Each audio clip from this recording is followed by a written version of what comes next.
Hello everyone. It's very sunny. I'm actually sweating and all I'm wearing is like my literal pajamas. But yeah, I thought today we could just do a little bit of a sit down chat. I am actually still at my house, so I'm gonna go and drive, try and find a nice lay-by somewhere that we can just sit and chat. I don't want this to be too deep or anything. I just want it to be a light-hearted Q&A. I asked you guys over on my Instagram for some questions. Yes, I do need glasses to drive.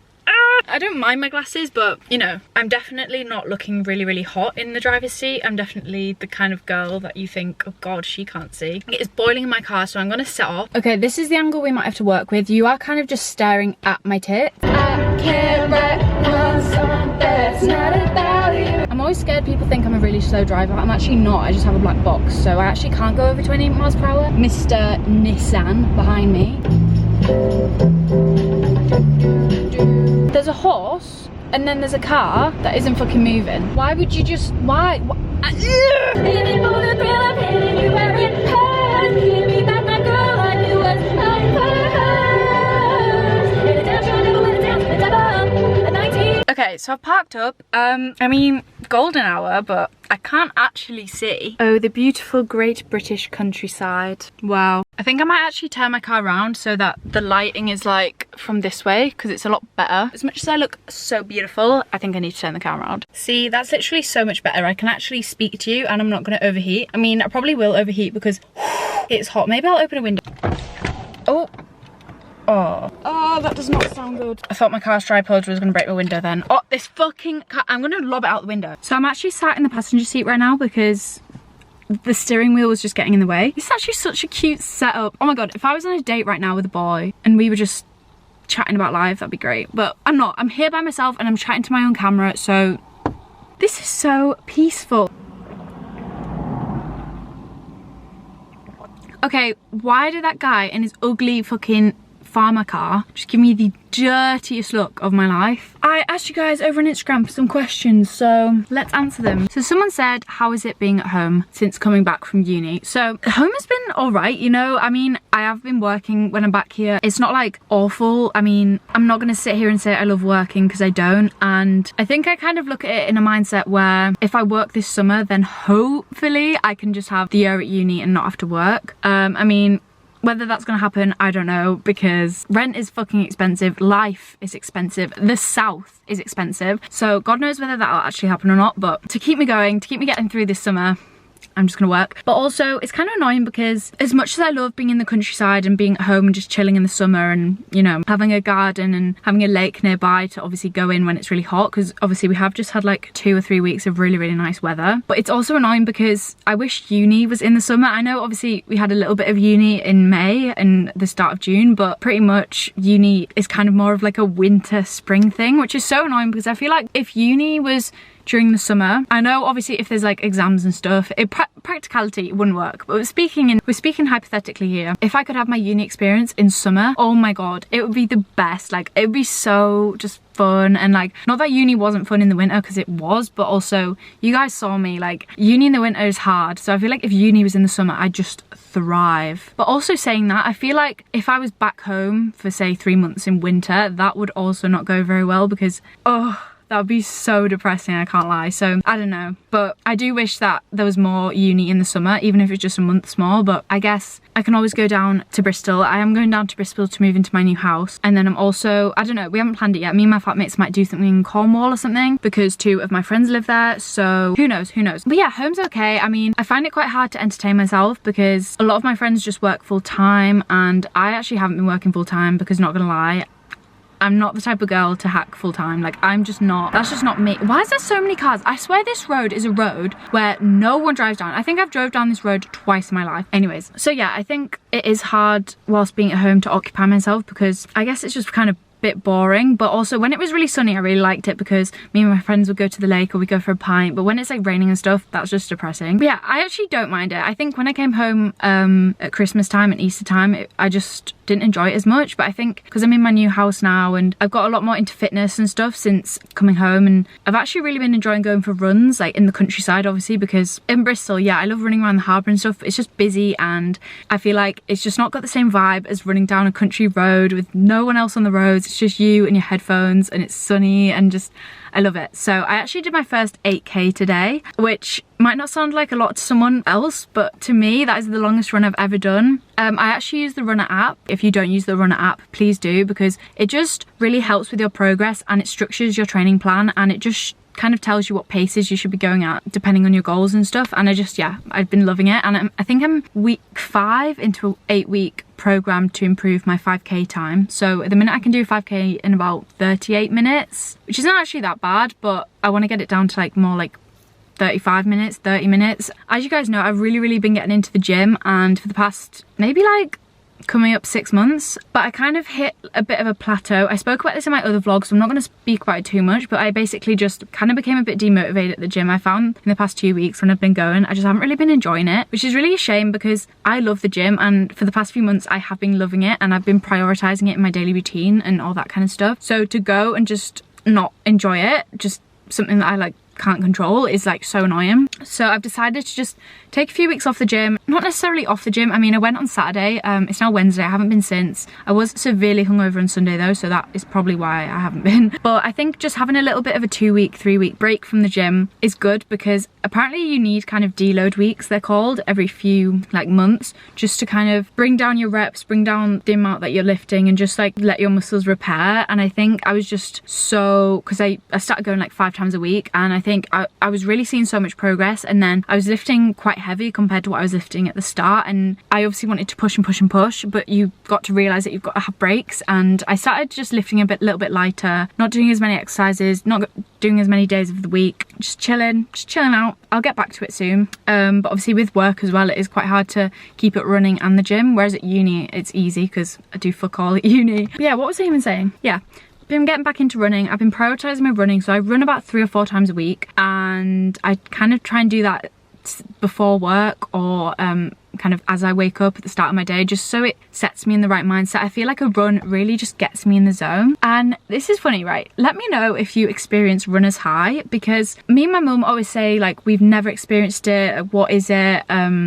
Kind of how come some people get it, some people don't? Apparently only a small percentage of people actually get runner's high. I don't know if that's true or not, let me know. I'd never really experienced it before, I didn't know what it was, all that kind of stuff. And then I kind of researched it because I was annoyed. Like people say, oh yeah, get runner's high, get runner's high. I want to feel high whilst I'm running. Who wouldn't want to feel high whilst they're running? So I was kind of disappointed that I didn't feel runner's high. But then today I did my 8K, and probably about 3 or 4K in, I don't know, I'm not gonna say I felt high, but I just felt like my legs were just on autopilot, like do. And I think because I'm a beginner at long distances and stuff, I think I only felt it for maybe 2 kilometers, because naturally I'm not that fit, like I'm not that good at running, so obviously I'm not gonna feel it for the whole run. But I feel like I might potentially be able to feel it, I don't know. I'm just gonna put it out there because my legs were just on autopilot. They kind of felt really light, I don't know, kind of felt like a high, I don't know. It just felt like I could run for miles, and then it actually even felt like I had to come down, like not to be dramatic, but towards the end of my run I started to feel my legs again, and like obviously as naturally you would in a run, by the end you feel tired and your legs feel a bit like lead and it's just harder. So yeah, I do think I actually experienced a little bit of runner's high today, which I'm so buzzing about, because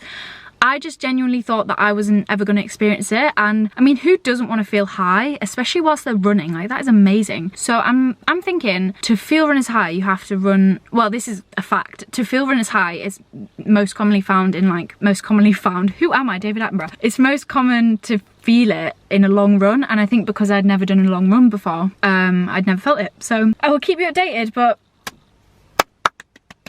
I felt it a little bit, I really did. Let's actually answer some of your guys' questions, because I just spoke for about 15 minutes about nothing that you guys wanted to know. Someone said, are you still drinking coffee? I am, like I'm not necessarily not drinking coffee, but I'm not drinking it every day. I feel like at uni I'm always just so tired, and I don't know if it's placebo effect, but I just feel like coffee just picks me up and makes me feel better. Whether it does or not, fuck knows. But I sometimes have an iced coffee before work if I'm feeling really tired, but I'm kind of trying not to have as much coffee, because I feel like I discovered coffee and I discovered that it actually kind of did make me feel alive, and then I started having like 2 or 3 cups a day, which is not what you should do. This was at uni, by the way. And then I found out I wasn't really sleeping very well, so I cut it down to 1 cup a day. And once I cut down to 1 cup a day, it actually made me sleep a lot better, so that was really good. But then just naturally when I'm at home, I just don't drink as much coffee. I don't really feel the need to, and whilst I'm at home I get a lot better sleep. So I feel like that might be something to do with that. Like I don't really feel the need to have coffee. So yeah, I still will get an iced latte. I love an iced latte, but I won't make like a hot cup of coffee. But sometimes I do make an iced latte. So I don't know. Okay, someone said, what is the meaning of life? Now, I don't want to get soppy because I'm keeping this lighthearted, and I save my soppy stuff for my podcast, which, by the way, guys, I've been slacking. I'm sorry. I'll bring it back soon. What is the meaning of life? Now, I think about this a lot, and not necessarily what is the meaning of life. I don't think about that every day. But I do think a lot about, not necessarily the future, but what different events in my life lead to. That sounds really weird. Guys, I've just remembered something which isn't going to make any sense to any of you, but before I start on what the meaning of life is, can I just... This ties in, I promise. Okay, so basically, ages ago, when was this? 4th of May 2023, so not ages ago, but you know what I mean, over a month ago, nearly 2 months ago, I wrote this in my notes, right? My little pizza really put things into perspective. Keep listening, keep listening. So I put this into my notes, and at the time, I must have thought, right, I'll know what that means. Like, future me will know what this means. And then maybe like not even that long ago, I looked at it and I thought, I swear this had a lot of meaning. I'm like, what the fuck was she on about? But I've just remembered that question has made me remember. So basically, what I meant by my little pizza has put things in perspective, basically, there was a Lidl near my uni accommodation, very handy. So I was buying the kind of, not necessarily expensive because they weren't expensive, they were like £2. I was buying the kind of mid-range pizza from Lidl. So there's the really, really cheap one, which is 99p. Then there's the nicer one, which is £2, £2.50, which I was buying normally. Then there was the really, really nice one, which, I mean, I say really, really nice, I mean probably like the more adult stone-baked one, but you know, I like the mid-range one. But one day I thought, okay, I'm gonna try the 99p one. It's obviously cheaper. If it's nice, I'll keep buying it. If it's not, I won't. I got it. I didn't like it. It was really chewy. It was just really doughy. It wasn't much cheese on it. It wasn't very good compared to the mid-range one. And that was when I wrote that in my notes because I wanted to speak about it in a video or a podcast because for some reason I felt like I was Einstein or something with this revelation, but I have actually just remembered what I meant. And basically what I meant was, in life, you try different things out, and whatever doesn't work out or whatever isn't that good or just whatever, for example, the little pizza, I tried it, I didn't like it, I didn't buy it again. I learned from it. Okay, guys, stay with me here. I learned from the little pizza because it's like I've been buying the mid-range pizza for so long. It was a step out of my comfort zone to try the cheaper one just because I knew in my head that I wasn't going to be that nice, but there was still a slight chance that I might have liked it more, and in turn I would have been saving money and have a nice pizza. Do you know what I mean? So by me buying the pizza and trying it, taking a risk because I knew, you know, 99p, is it going to be that good? I took the risk and I didn't like it, and I learned from it because now I know that I'm not going to buy the 99p little pizzas. So yeah, I learned from my little pizza because now I know not to buy that pizza. Do you know what I mean? And I know that's a very simple, stupid example, but I was also going to use another food example. Basically, the other day on my break at lunch, I'd never tried the cheesy garlic bread from work before. I thought it looked really nice. I ordered it for my break. It was nice, but I just didn't really like it that much. It was very oily and it wasn't as good as I thought it was going to be. So now I know that I'm not going to order it again because, not gonna lie, it was a little bit shit. So from these analogies, we can now put together the meaning of life, which I honestly think about this about everything in my life. I don't know when I started doing this, but I will literally put this into practice in everything. So it basically just means that if you take a risk, or even if you don't take a risk, even if you just kind of, I don't know, do something different in your life and maybe it doesn't go the way you wanted it to, or maybe it does go the way you wanted it to, and you start implementing that into your life. For example, say if you started open water swimming, say if you did it and you really, really enjoyed it, but it was a bit of a risk because you didn't know, but then you actually really enjoyed it, then you could implement that into your daily life and it would be amazing. Or you could start open water swimming and fucking hate it and wish you'd never even got in the water and never tried it in the first place. But even so, you've still learned a life lesson from that. You've learned that you hate open water swimming and you're never going to do it again. These are weird examples, but you get what I'm trying to say. So yeah, now I know that I don't want to buy the cheap pizza, but also you can apply this to serious things in life. For example, with friendship groups, with boyfriends, girlfriends, with jobs. If you start a job and you don't like it, you're not gonna go back to it because you know in your head, you know you don't like it. I mean, obviously you can mature. Maybe in 2 years time I will like the 99p pizza, but for now I don't, and that's fine. And you know, maybe you started going out with a new person and you thought that they were all you wanted, and then when you actually were in a relationship with them, you didn't like them and you broke up with them, and that's fine. Like, now you know that you don't want to be in a relationship yet, or you don't like that kind of person, or maybe you find out that you're gay. I don't know, you know what I'm trying to say. So I think that is kind of my meaning of life at the minute, and because I'm obviously 19, I'm young, I think it is very important to learn from everything that you do. And even if it's as stupid as what pizza you should get from the supermarket, I think trying out new things and learning from each thing that you do is so important. And even with stuff like, I don't know, the way I've acted in a certain situation, maybe if I've acted in a certain way and then I've reflected on it and I've been like, oh, I didn't actually like how I acted then obviously now I know not to act like that next time. And obviously no one's perfect, everyone still makes mistakes even after learning from things, but I think it is really important to notice and acknowledge what you're learning from and how you're progressing with your life. Because I don't know, I think back to myself maybe a year ago, 2 years ago, and I think about, for example, how I was treated by a boy or how I let my friends treat me, and I'm just like, I'm glad I did have those moments of weakness, because without them I wouldn't have grown into the person that I am today and matured into the person I am today. Because you've got to make mistakes to make good decisions, you know? Mistakes always come before the good decisions. And yeah, I don't know, I just feel like it's such a good, comforting way to think about life as a constant learning curve. And I just want to share that with you guys. Someone said fave Taylor Swift song. Guys, we know this, it's Last Kiss, come on. Begging on her knees to be popular. Guys, I started watching The Idol. I've seen TikToks about this as well. People keep saying, oh yeah, The Idol is so shit, but then they still proceed to watch it every week. That is me. Like, it is so, it's not even so bad, it's just boring. I just think it's really slow. If there was more to the plot line, it wouldn't even be that bad. I'm not gonna lie, I quite like a raunchy series. I loved Sex Life. I love anything with just like loads of sex in it. I don't know, not that I love stuff with sex in it, okay, that's a bit far. I love love, and I love when people are in love in TV shows, and when someone has a really passionate, just like sexy like relationship, I just love that. So yeah, let me know your thoughts on it. I don't think it's awful, I just don't think it's that good. And to the extent of how great Euphoria was and how amazing it was, I think The Idol is kind of like, but I will still be watching it every week.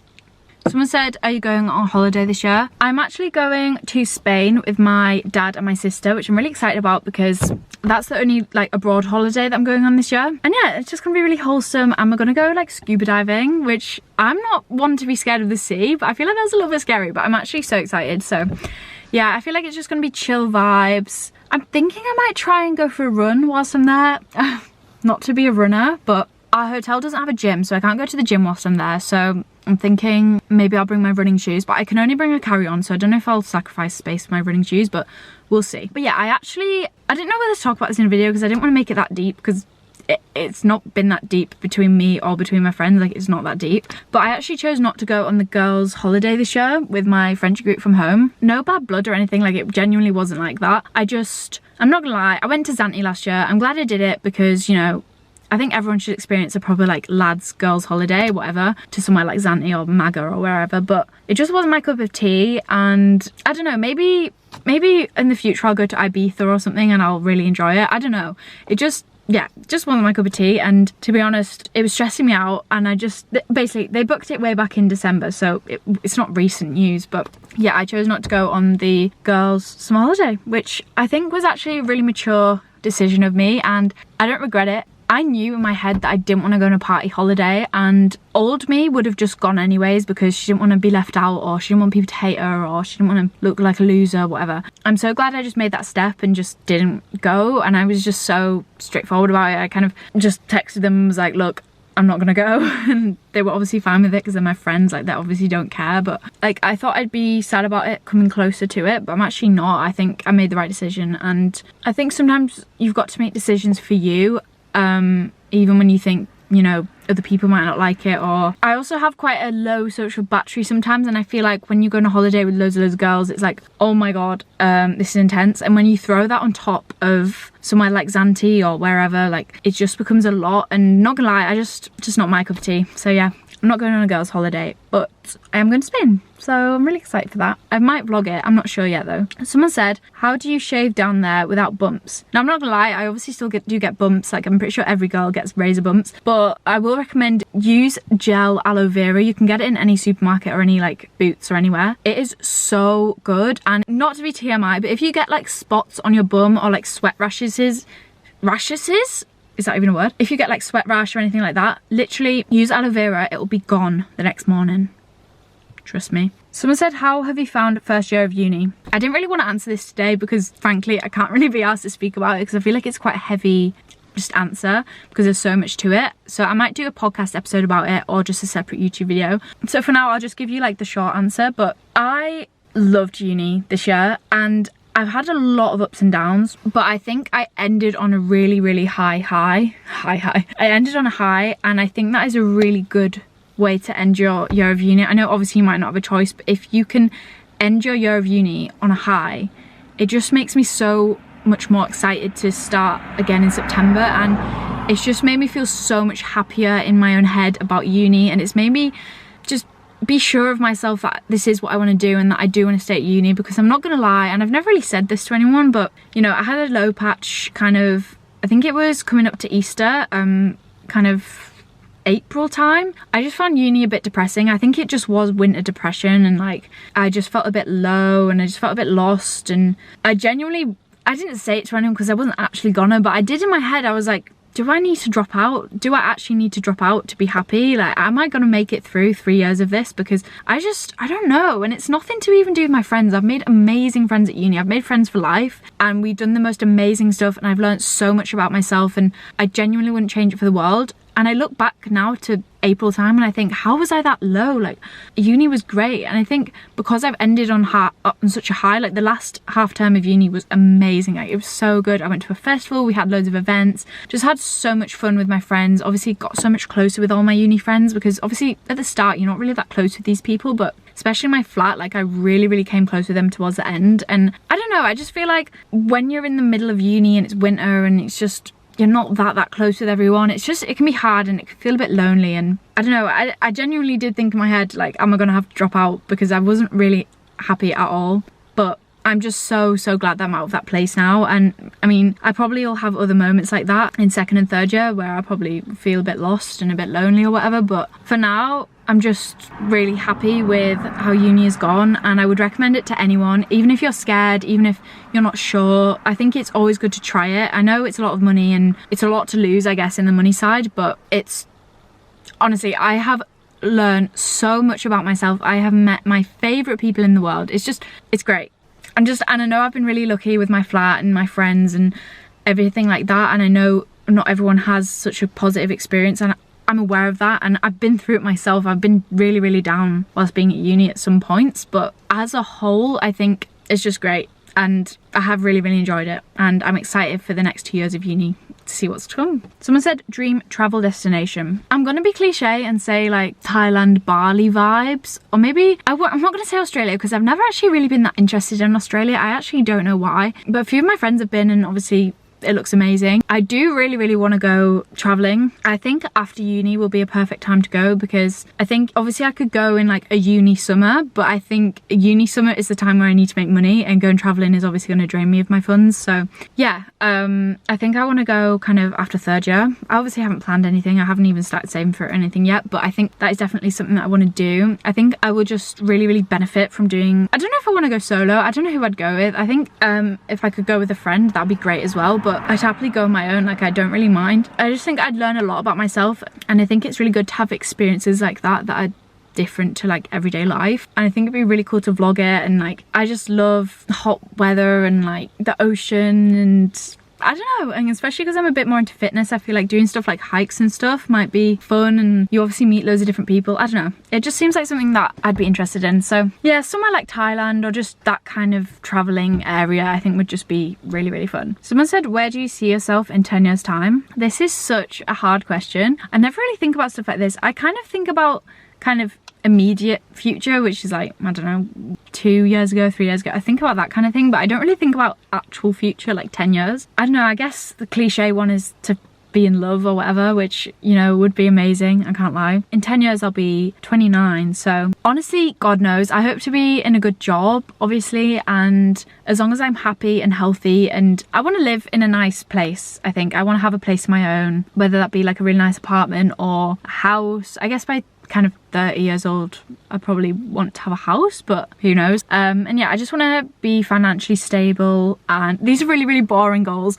I just want to be happy. I don't really ask for anything more. I want everyone around me to be happy and healthy, and I don't know, I want to thrive, and I just want to spend the next 10 years living my life and just doing me and doing whatever the fuck I want to do and just having the best time of my life, because I feel like sometimes I can be very uptight and like serious about things, and I'm really trying to like let out my fun side more. And I think since going to uni, like the people that I've met have really brought out my fun side, which I love, and like I've done things that I never thought I'd do, and I've just been my alter ego, but actually been her, like not even just imagine her, like I am her. And I just, yeah, I don't know, I just want to be me, and I want to do what I want to do. And that sounds really vague, but I think, yeah, I've spent a lot of my early kind of teenage years just being someone that I'm not, because I think I was just surrounded by the wrong people, and I was just, I mean, it was normal, I just hadn't grown into myself yet, and I was shy. And yeah, I'm so proud of how far I've come, and I just can't help but